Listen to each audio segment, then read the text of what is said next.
Alex, thank you so much for your time and welcome to Cinema Jove. Thank you so much. Great to be here. So first of all, congratulations on Żejtune and welcome to Cinema Jove also. So nice to have you here. And I wanted to ask you, after the international journey of Luzu, your first film, did making your second feature feel more liberating or more intimidating?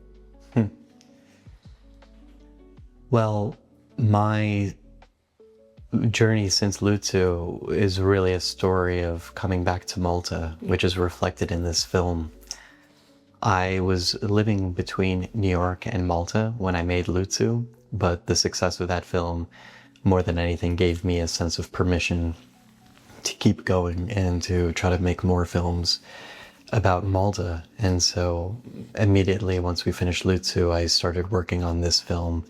And it's been such a meaningful period of time in my life to feel like I have something to contribute to Malta, to the country where my family comes from, a place that doesn't really have many films to speak of for very many reasons. Malta never really developed a national cinema.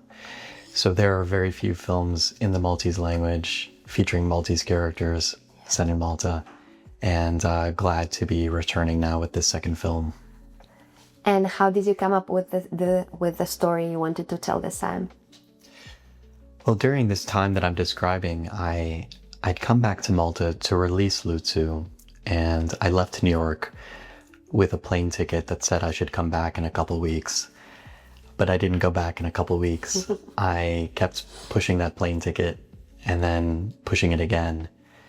After a year, I realized that I didn't really know where I lived. I couldn't quite admit that I had moved back to Malta and left this, quite privileged life living in New York City. But New York just didn't feel like it was home anymore, and there was something deeper calling me.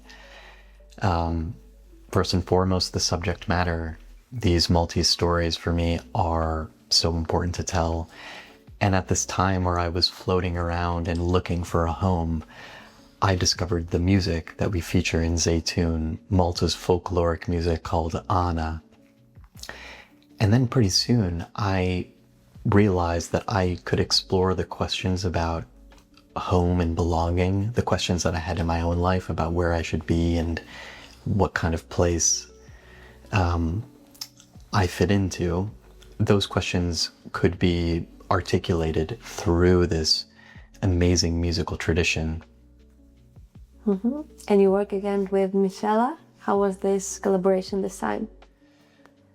Well, on Luzu, I worked with Michaela for the first time, and it was her first film. She was 21 years old, and already you could see an extraordinary talent, an amazing level of commitment. And sadly, we only had 5 days of working together on Luzu. And I just felt like we have unfinished business. But I went away and developed Żejtune independently.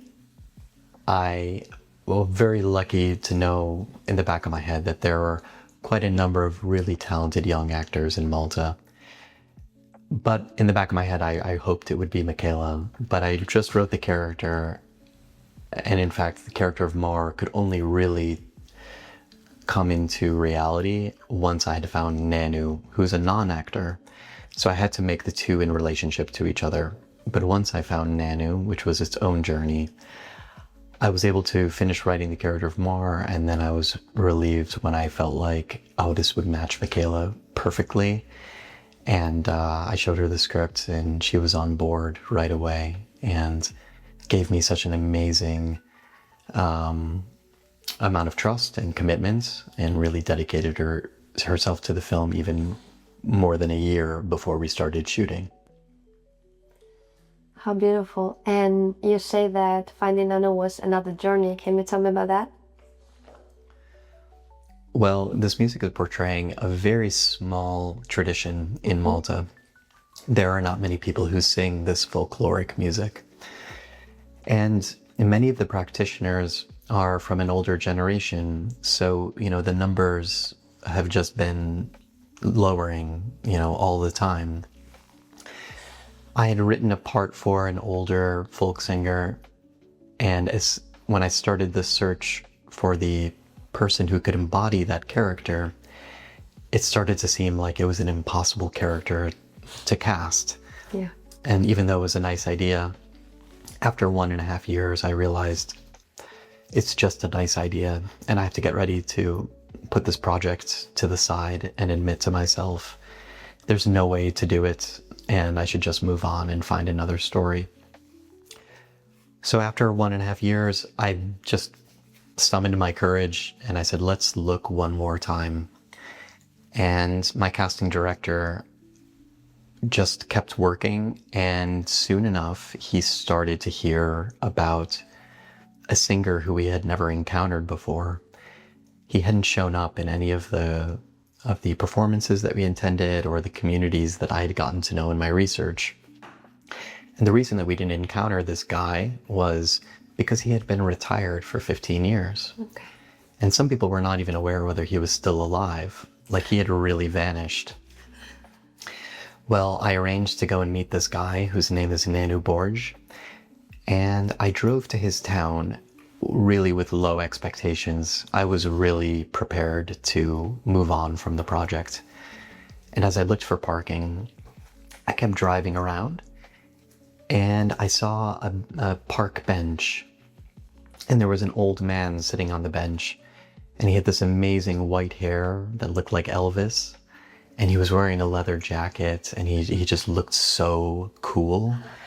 And I just thought, oh my God, like, I don't know who this Nanu Borj is, who I'm gonna meet, but if he could just have a fraction, just a tiny little bit of like the charisma of this man who I'm seeing on the bench, if he could have a fraction of that, maybe there's a chance for the film.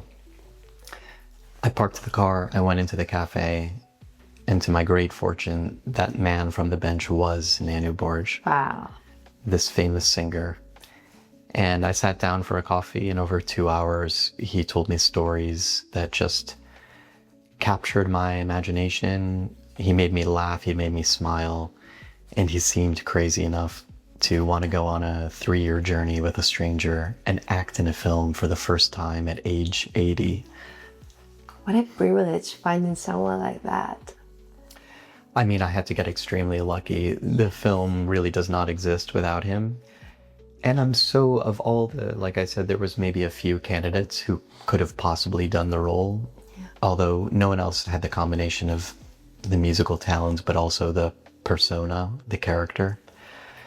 Of anyone who it could have possibly been, I'm so happy it's Nanu, because he's a maestro of the music, but his character is so wonderful. He's so warm. He's very much like you see him in the film. And he has really made my life richer.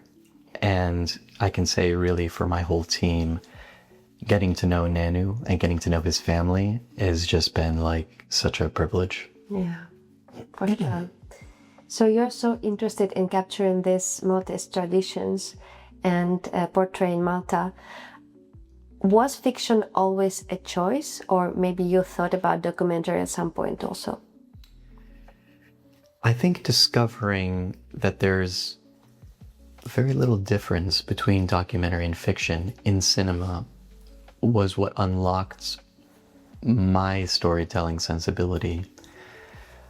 I grew up without anyone in my family in cinema or even art. Like it was such a strange concept in my family.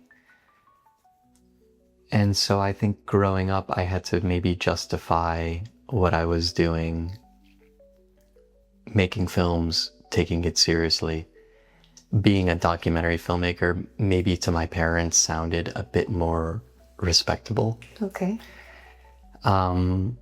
It seems like maybe it was touching on journalism, and that seemed like a real job, but filmmaker didn't seem like that.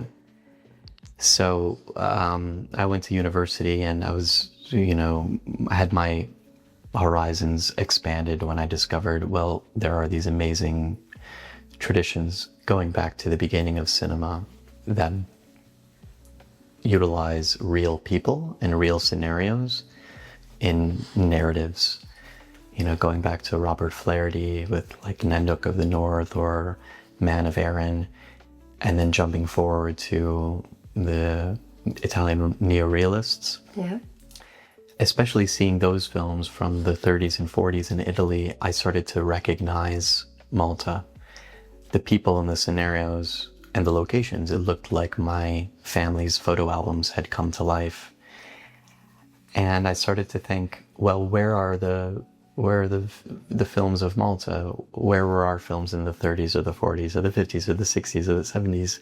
And when I went looking for them, I didn't find any films that had been made in Malta. And it got me really curious. Films have been made in every country, and in fact, less developed countries than Malta. So how did we miss having our own cinema tradition? Anyways, to make a long story short, I then felt like a courage because there was a way to intervene in Malta's story, which felt like something more that I could justify within my own family, at least, that to work in a documentative fashion, to portray Malta as it is, to put the culture and the people on screen. Again, it felt like it justified what I was doing, that it was more than just my own creative pursuit, that there was another aspect, a communal aspect or a social aspect. And yeah, I fell in love with the idea of that there's really not so much of a difference. I think the best documentaries tell a really great story, and the best narratives show us something of real life. Yeah, totally. Also, I wanted to ask about the titles of your films, because neither Lutsu nor Żejtune is named after a character. Instead, both titles refer to symbols deeply rooted in Maltese culture. So, was that a conscious decision, putting these symbols in the title and the most visible part? Yeah, titles are a funny thing because they kind of matter and they don't matter, but they matter so much. Yeah. And I mean, I remember I had a lot of working titles for Lutsu, and the minute I just put that word down in the script, I understood what film I was making. I was like, oh, the film, it's about the boat.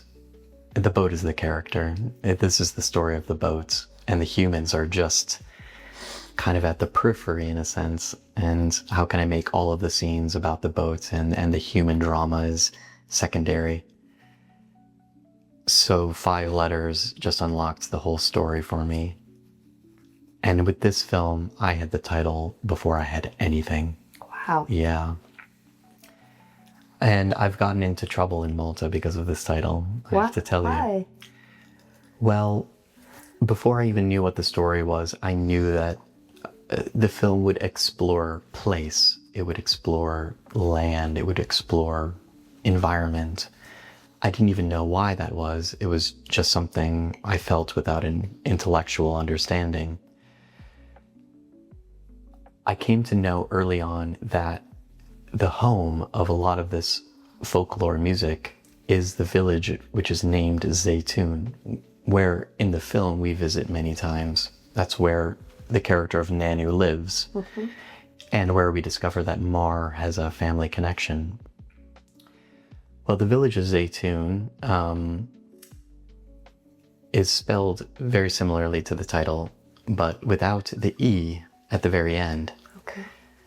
And I don't know why, but I looked at this word, Żejtune, as a nice name, as referring to the olives. So you see the connection in Spanish with aceituna. Aceituna. And I looked at the word and I thought, well, if I squint at it and I add an E at the end, I will see the word in English of tune, of music. Okay. And then I said, well, that's also what the film is about. It's about place, but it's also about music. And so I just let that kind of guide the rest of the writing that I did. How could I make this film as much about place and as much about music as possible? I love that. So meaningful. So both fields deal with inheritance in different ways. Lutsu explores inheritance of a profession, and Żejtune is more concerned with cultural and emotional inheritance. Did you see them as two parts of the same conversation?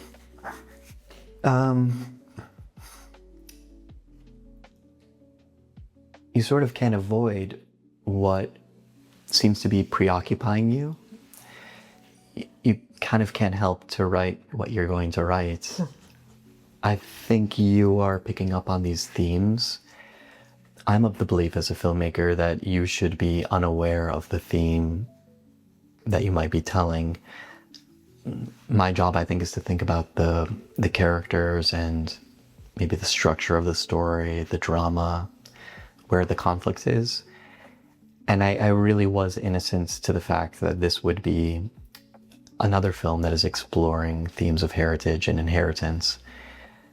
But if I zoom out, of course these things are on my mind because they are on the minds of many people in Malta, because it's a place that is undergoing such rapid change in so many dimensions. It affects everything. And so the conflict of the modern and the traditional is something we see on a daily basis in all aspects of life. And at least with this film, even if I was conscious of that similarity, I also knew that there would be a fundamental difference in this film, in its exploration. Because I knew that my first film inevitably reached a kind of tragic conclusion.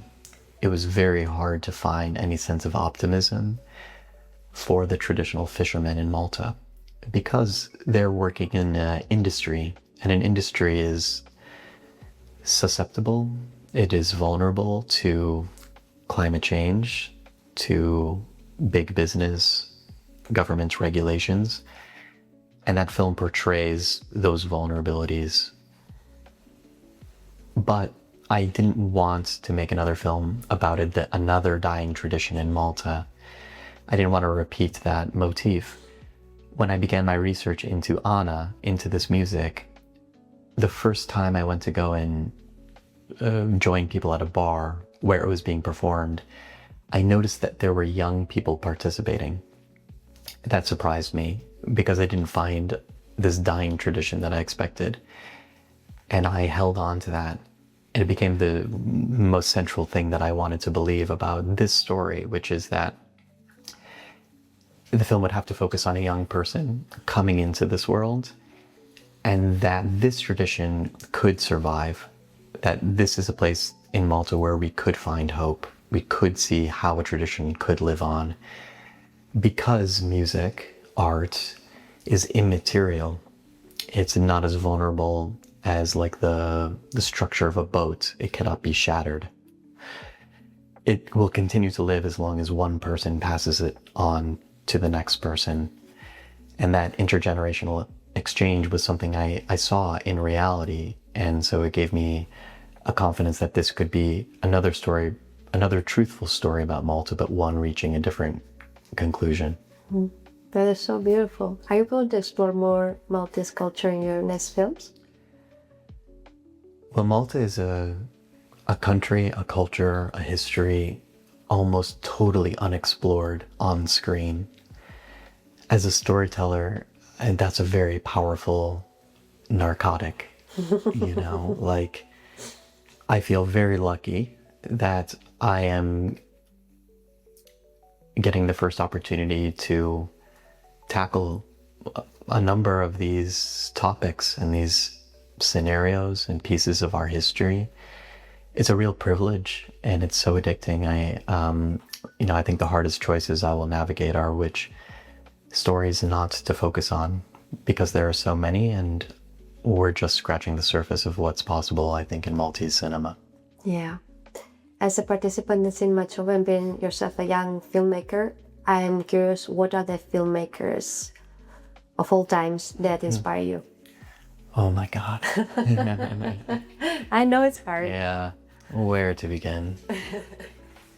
Well, I was introduced to those Italian neorealists, when I was in university, and my love for them was really reinforced by my mentor, who was a producer of Lutsu, my first film, and of this film, Ramin Barani. an Iranian-American filmmaker who I was a fan of, and then I went to go and work for him, and he became my boss. And then over a beautiful, I think, 15-year relationship now, that relationship has evolved as well to become colleagues and partners, and it's a very humbling experience to have made such a journey with him. But he really also showed me the techniques that I've employed in these two films, casting from the street and how to research and craft a narrative around reality. He was doing this in a beautiful way in his own films. And he's opened up my eyes to so many filmmakers that are now really important to me. I mean, he introduced me to Ken Loach and the Dardenne brothers. I mean, they're in my, pantheon, of course. Yeah. And so much of Iranian cinema. I mean, so many films I would not have seen if Ramin did not put them into my hands. Maybe some unexpected ones that touch on this film. I think people would never expect that a big influence was Powell and Pressburger. Okay. Yeah. It's now come a little bit back into fashion, but when I was writing this film, Ramin said, you need to watch I Know Where I'm Going. I think they just did a restoration a few years ago, maybe that Martin Scorsese was involved in. And I Know Where I'm Going is this amazing film that they made during the war, a black and white film, and that they shot in Scotland. And, it wasn't as well known as, some of their color films or, the bigger titles. But the journey of the protagonist has some similarities. She's sort of on a mission, but gets sidetracked from what she thinks she wants as she falls in love with a sort of a local culture and the Scottish Hebrides. And it's just such a delicious film, but I really responded to the joy of the filmmaking itself, which you see in so much of Powell and Pressburger. And I felt like we could impart some of that joy in how we made this film, that the whole kind of world could sing, not just the characters, that the world could become alive in a sort of a poetic manner.